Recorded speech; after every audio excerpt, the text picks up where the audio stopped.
we accomplish in our lifetime only a tiny fraction of the magnificent enterprise that is God's work. Nothing we do is complete, which is another way of saying that the kingdom always lies beyond us. No statement says all that could be said. No prayer fully expresses our faith. No confession brings perfection. No pastoral visit brings wholeness. No program accomplishes the church's mission. No set of goals and objectives includes everything. So, we met a woman in El Salvador named Dr. Virginia Rodriguez. Last Monday afternoon, we had the privilege of her taking us on a tour of El Salvador's only hospital that will treat poor adults for complex health needs.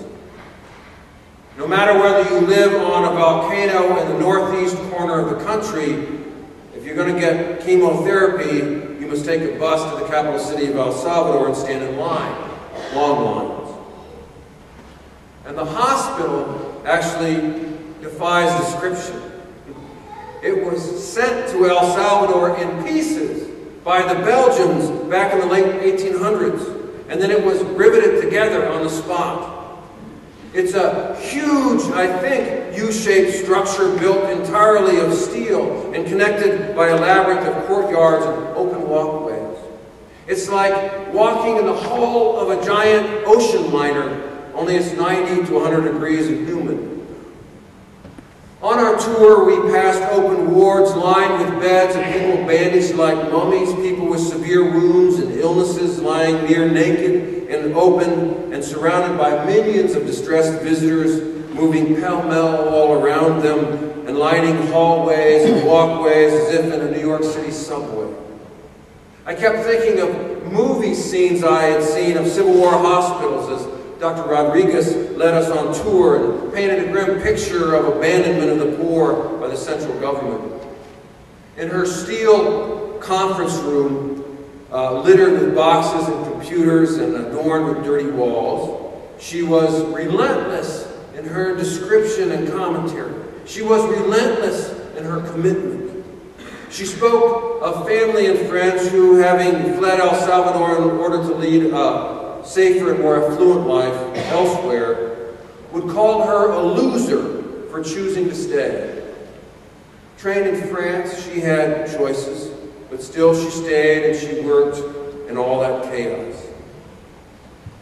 Well, after that experience that night, in our daily reflection, our group was agitated, deeply moved by her passion, bravery, and commitment, but indicted by her anger and suddenly hesitant about what our little effort could accomplish in so great a boiling ocean of want and violence. This is what we are about.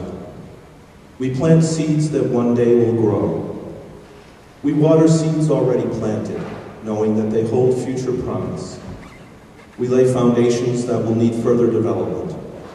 We provide yeast that produces effects beyond our capabilities.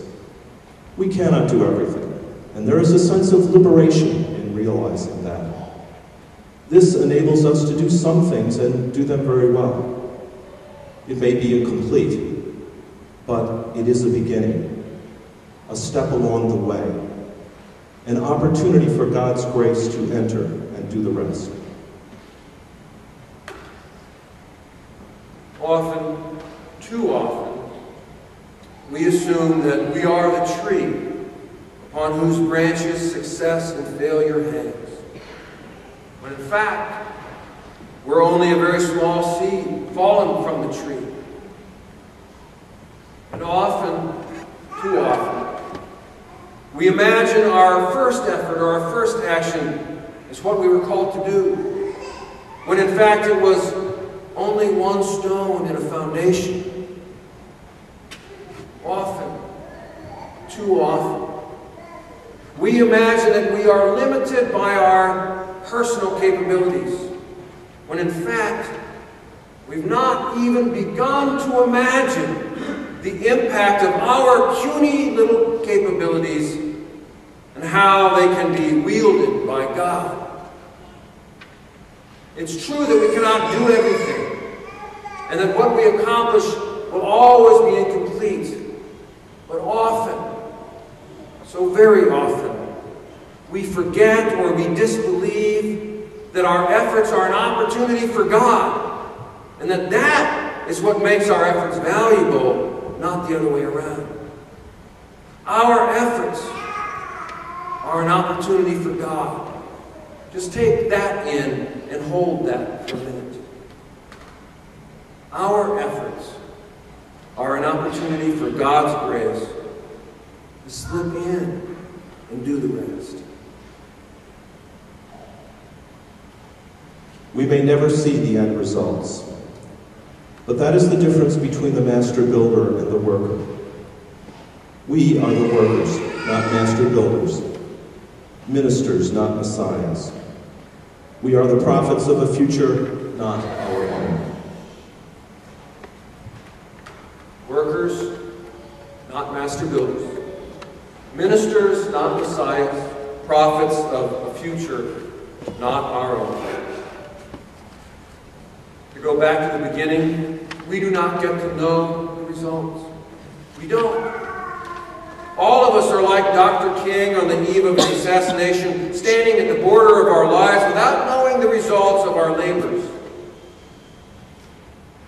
Knowing the results of our labors, measuring them, quantifying them, and receiving accolades from other people who don't know the results of them either, cannot be our goal because they're not within our grasp. We must be like the Dr. Rodriguez we met, relentless in our step-by-step courage to launch each new day in the trust that God can and will make the most of our little efforts. So, let us not say, as most of us are tempted to do, I'm too old to do what I used to do. Because a word, or a gift, or a passing of wisdom, or a passing even of a small kindness, none of them seem like great measure in themselves, can be wielded by God into progress towards peace. So let us not say, as most of us have, I'm too young to be able to make a difference. Because from out of the mouth of babes, empires have been known to fall, and there are few that need to fall today. Do not say, as many of us have thought to say, corporate greed and narcissistic politicians will win in the end, so why bother? A shift of a few thousand votes would have changed the course of current history. And in fact, every force for progressive change in our country, from the civil rights and the women's movement to gay lesbian liberation, have all begun with a few very scattered voices that grew, and in the hands of God were wielded into something that none of them those first few voices ever imagined. We are not the prophets of our own future. And we're walking down a road whose meanings we don't even understand yet. So, to choose anything less than relentless hope and radical trust in God would be for us to die while we're still breathing. Vaya con Dios.